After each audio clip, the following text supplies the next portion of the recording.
नमस्कार मित्र हो. तर आपण काल बघितलं होतं की नार्सिसिस्ट व्यक्ती कशा असतात आणि ह्या नार्सिसिस्ट व्यक्ती स्वतःला, स्वतःच्या नात्याला आणि कुटुंबाला कसं उद्ध्वस्त करतात आपण ते बघितलं.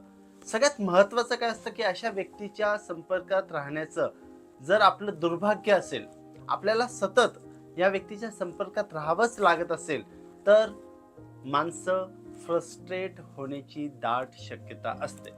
म्हणजे अतिशय शांत व्यक्ती, समजूतदार व्यक्ती देखील खूप चिडखोर होऊ शकते. मानवी प्रवृत्तीचा तो भाग असतो.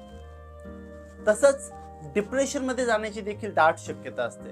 कारण की एका चांगल्या माणसाला, समजूतदार माणसाला किंवा ज्याला समाज कळतो, ज्याला कुटुंब कळतं, ज्याला मैत्री कळते, ज्याला नातं कळतं, अशा व्यक्तीला किमान म्हणजे भांडणं प्रत्येक नात्यात असतात, आपल्याला माहिती येते. परंतु ही भांडणं मिटवल्यानंतर प्रेम असेल, आस्था असेल, जिव्हाळा असेल, आपला तो जात नाही.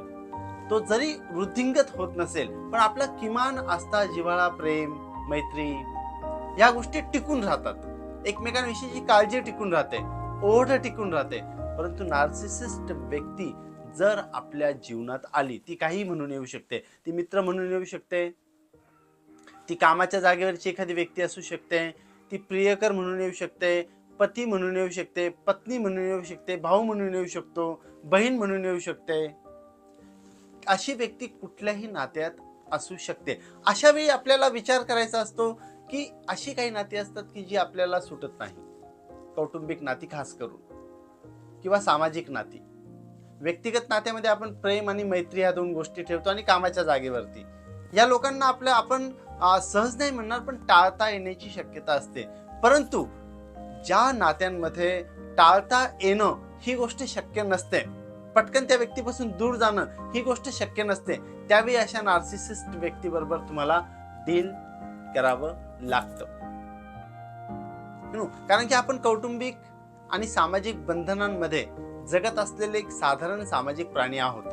आपल्याला अशी पटपट निर्णय काही घेता येत नाही आणि म्हणून नार्सिसिस्ट व्यक्ती जर तुमच्या संपर्कात असेल आणि तुम्ही त्याला वैतागलेले असाल, त्यामुळे तुमच्या व्यक्तिमत्वामध्ये नकारात्मक गोष्टी, नकारात्मक बाबींचा समावेश झाला असेल, तुम्ही जसे नव्हते तसे होऊन गेला असाल, तुमच्यावरती रोज निराशेचा पगडा बसत असेल, तुम्ही निराशा, डिप्रेशन, फ्रस्ट्रेशन इकडे जात असाल, तुमच्या मनामध्ये मृत्यूचे विचार येत असतील, आत्महत्येचे विचार येत असतील, अशा वेळी तुम्ही ह्या 5-6 गोष्टी केल्या पाहिजेत नार्सिसिस्ट व्यक्तीपासून दूर जाण्यासाठी किंवा नार्सिसिस्ट व्यक्तीपासून स्वतःला कायमचं विलग करून घेण्यासाठी किंवा नार्सिसिस्ट व्यक्तीसोबत डील करण्यासाठी. तर सगळ्यात पहिली गोष्ट काय असते, शक्यतो अशा व्यक्तींना भेटण्याचं टाळलं पाहिजे. भेटण्याचं टाळा यांना.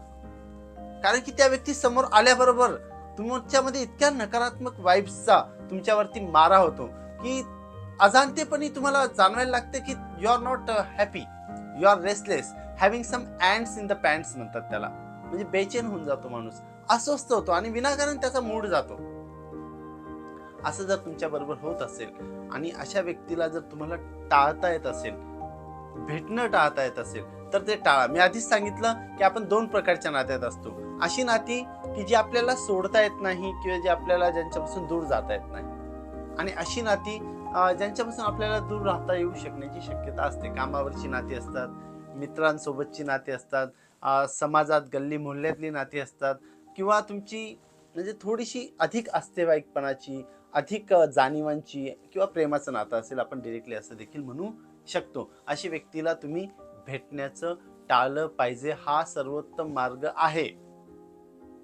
ज्यावेळी एखाद्या व्यक्तीला भेटल्यानंतर तुम्हाला वाटतं की ही जी नार्सिसिस्ट व्यक्ती आहे, ही आपल्या मनावरती, आपल्या जगण्यावरती, आपल्या स्वभावावरती, आपल्या मूड्सवरती, आपल्या मानसिकतेवरती, आपल्या विचार करण्याच्या प्रक्रियेवरती आघात करते, प्रभाव टाकते, नकारात्मक प्रभाव टाकते, तर अशा व्यक्तीला आपण भेटण्याचं टाळलं पाहिजे. हा झाला पहिला उपाय. दुसरा उपाय महत्वाचा आहे की ज्यावेळी तुम्हाला अशा लोकांना भेटण्याचं टाळता येत नसेल, तुम्ही खूप व्यक्तिगत नात्यात असाल, कौटुंबिक नात्यात असाल किंवा तुम्ही सामाजिक बंधनांच्या नात्यामध्ये असाल, तर अशा वेळी तुमच्या गरजा अशा व्यक्तींना तुम्हाला पुन्हा पुन्हा सांगाव्या लागतात. आणि यांच्या भूलथापांना, यांच्या वचनांना तुम्हाला बळी पडायचं नसतं. कारण की अशी माणसं एकदा वचन देतात आणि अनेक अनेक वर्ष ते वचन पूर्ण न करता त्यांच्या नार्सिसिझमच्या, त्यांच्या स्वप्रेमाच्या अतिशय भयंकर अशा जाणीवांमध्ये राहून ही व्यक्ती फक्त काळ पुढे लोटत असते. आणि म्हणून नार्सिसिस्ट व्यक्ती जी तुमच्या जीवनात असेल, ती कुठल्याही नात्यामध्ये असेल, ती कामाच्या जागेवरती असेल, तर अशा वेळी तुम्ही त्यांना तुमच्या गरजा पुन्हा पुन्हा सांगितल्या पाहिजेत. म्हणजे त्यांच्या नार्सिसिझमचा, त्यांच्या नकारात्मक व्यक्तिमत्वाचा तुमच्यावर भयंकर आघात करून न घेता, भयंकर परिणाम करून न घेता आणि त्या नार्सिसिझमच्या प्रभाव क्षेत्रामध्ये न जाता तुम्ही स्वतःला असं बजावलं पाहिजे की मला पुन्हा पुन्हा त्या व्यक्तीला माझ्या गरजा सांगायच्या आहेत आणि त्याच्या वचनांची त्याला पुन्हा पुन्हा आठवण करून द्यायची आहे. हा दुसरा उपाय आहे. तिसरा महत्वाचा उपाय आहे की तुम्ही अशा व्यक्तीवर आरोप करू नका. Means keep your self away from blaming the person, because if you go on blaming such a person, no, this person gets in the defense actually. अशी व्यक्ती स्वसंरक्षणार्थ तुम्हाला डॅमेज करू शकते. मग ते मानसिक डॅमेज असू शकतं, ते वैचारिक डॅमेज असू शकतं, ते प्रसंगोचित डॅमेज असू शकतं, ते तुमच्या व्यक्तिमत्वाच्या संदर्भातलं डॅमेज असू शकतं आणि सगळ्यात महत्त्वाचं, अशी व्यक्ती कधी कधी तुम्हाला शारीरिक डॅमेज म्हणजे शारीरिक हिंसा देखील करण्याची शक्यता असते. आणि म्हणून अशा व्यक्तीवरती आरोप करू नका. समजून घ्या, जाणून घ्या आणि डील करण्याचा प्रयत्न करा. आणि तुम्ही आरोप करण्याची अशी व्यक्ती वाट बघत असते आणि मग तो एक सीन क्रिएट केला जातो, एक विशिष्ट प्रकारचा सीन क्रिएट केला जातो आणि इतरांसमोर मग अशी व्यक्ती इतक्या नाटकीपणाने स्वतःच्या चांगुलपणाचं प्रदर्शन मांडते की जी चांगली व्यक्ती असते किंवा जी बळी गेलेली व्यक्ती असते किंवा ज्या व्यक्तीला दुर्भाग्यवश अशी नाती मिळालेली असतात, त्या व्यक्तीचा संतापाचा कडेलोट होतो आणि मग ती व्यक्ती नैसर्गिक प्रतिक्रियांमध्ये जाऊन संताप करायला लागते आणि इतर बघणाऱ्यांचा असा दृष्टिकोन होतो. मग ते कुटुंबातले असतील, कामाच्या जागेवरचे लोक असतील, मित्रमंडळींमधले लोक असतील, व्यक्तिगत नात्यांमधले लोक असतील, त्यांचा असा दृष्टिकोन होतो की चूक या ओरडणाऱ्या व्यक्तीचीच आहे. कारण की नार्सिसिस्ट व्यक्ती अशा वेळी शांत राहण्याची शक्यता असते. म्हणून तुम्ही आरोप करू नका. त्यांच्या आरोप तुम्ही कराल ह्या रचलेल्या स्क्रिप्टला बळी पडू नका. आणि यापुढे आणखी काय आहे की त्यांचं वर्तन स्वीकारू नका. पण काही झालं तरी, म्हणजे बरेचदा असे लोक स्वप्रतिमेमध्ये असतात, सतत इतरांचा अपमान करत असतात, यांना सतत प्रशंसा हवी असते, ते सतत स्वतःचं उदात्तीकरण करत असतात, तुमच्यावरती ते संशय घेण्याची शक्यता असते. अशा वेळी अशा व्यक्तीची ही सगळी वर्तनाच्या ज्या गोष्टी आहेत त्या स्वीकारू नका. कारण की जर त्या चांगल्या व्यक्तीने किंवा चांगल्या इन द सेन्स त्याच्याशी निगडीत दुसऱ्या व्यक्तीने स्वीकारल्या की त्याला मान्यता मिळण्याची शक्यता असते. म्हणजे त्या माझं वर्तन स्वीकारलं गेलं, मग तो व्यक्ती अशाच लोकांच्या शोधात असतो जे त्याच्या वर्तनाला मान्यता देतात. आणि काही लोक त्याला भेटतात आणि ते भेटलेल्या लोकांनी एकदा का त्याचं वर्तन स्वीकारलं किंवा त्याला मान्यता दिली तर त्याला वाटतं की मी बरोबर आहे. नार्सिसिस्ट व्यक्तीचा सर्वोच्च गुणधर्म म्हणजे मीच बरोबर आहे, ही गोष्ट त्यांच्यामध्ये अतिशय पक्की भिनलेली असते. म्हणजे एखाद्या विषासारखी गोष्ट त्यांच्या मनात, त्यांच्या मेंदूत, त्यांच्या शरीरात, त्यांच्या वर्तनात, त्यांच्या स्वभावात, त्यांच्या मानसिकतेत, त्यांच्या विचारधारेमध्ये भिनलेली असते. त्यापासून ते अजिबात, जसं साप स्वतःला आपल्या विषापासून दूर करू शकत नाही, तशीच अशी व्यक्ती स्वतःच्या स्वप्रतिमेच्या प्रेमाला आणि मीच बरोबर आहे ह्या त्यांच्या विचारधारेला अजिबात दूर करू शकत नाही. म्हणून त्यांचं वर्तन अजिबात स्वीकारू नका. शक्य तिथे, शक्य त्या जागेवरती, शक्य तेव्हा त्यांना त्यांच्या वर्तनाची, त्यांच्या चुकीच्या वर्तनाची जाणीव करून देणं हे तुमचं काम असतं. आता यामध्ये एक झोल आहे. पण समजा अशी नार्सिसिस्ट व्यक्ती आहे आणि तिच्यावर तुमचं मनापासून प्रेम असेल तर